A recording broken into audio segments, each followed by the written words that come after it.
नमस्कार दोस्तों, Radhe Radhe. I hope आप सब लोग अच्छे होंगे, मस्त होंगे, स्वस्थ होंगे। ट्रेंडिंग स्टार खेसारी लाल यादव हमेशा ट्रेंडिंग में ही रहते हैं, चाहे सॉन्ग हो, फिल्म हो, रील हो, हमेशा ट्रेंडिंग में ही रहता है। खेसारी भैया एक बार फिर से सोशल मीडिया पे लकीर खींच चुके हैं। भले ही कुछ लोग बहुत ही ज़्यादा कहते हैं कि मैंने लकीर खींच दिया, मैं वो लकीर खींच दिया, लेकिन जो ट्रेंडिंग स्टार खेसारी भैया करते हैं ना, वो कभी भी कोई स्टार कर ही नहीं सकता।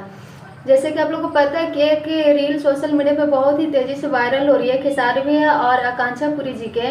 वो रील एक सॉन्ग है लटक जयवा चोलिए के हुक में, उस सॉन्ग पे खेसारी भैया आकांक्षा पुरी की एक रील बहुत ही वायरल हो रही है। आप लोग आप स्क्रीन पे देख सकते हैं। ये रील एक दिन में 44 मिलियन पार किया था, यानी 24 घंटे में पूरा सोशल मीडिया पे 100 मिलियन प्लस क्रॉस कर गया। ये सिर्फ हमारे भोजपुरी इंडस्ट्री में ही नहीं, पूरी दुनिया में ये रील नंबर 1 पे ट्रेंड कर रहा। ऐसा ऐसा रिकॉर्ड सिर्फ हमारे खेसारी भाई बनाते हैं। और वैसे तो स्टार बहुत हैं हमारे भोजपुरी इंडस्ट्री में, लेकिन खेसारी जैसा स्टार बनना इम्पॉसिबल। लेकिन बहुत लोग बहुत कुछ बोलते हैं, लेकिन हमारे खेसारी भैया हमेशा ट्रेंडिंग नंबर 1 है, हमेशा रहेंगे। वैसे आप सभी का क्या राय है, कमेंट में ज़रूर बताइए। Thank you, love you.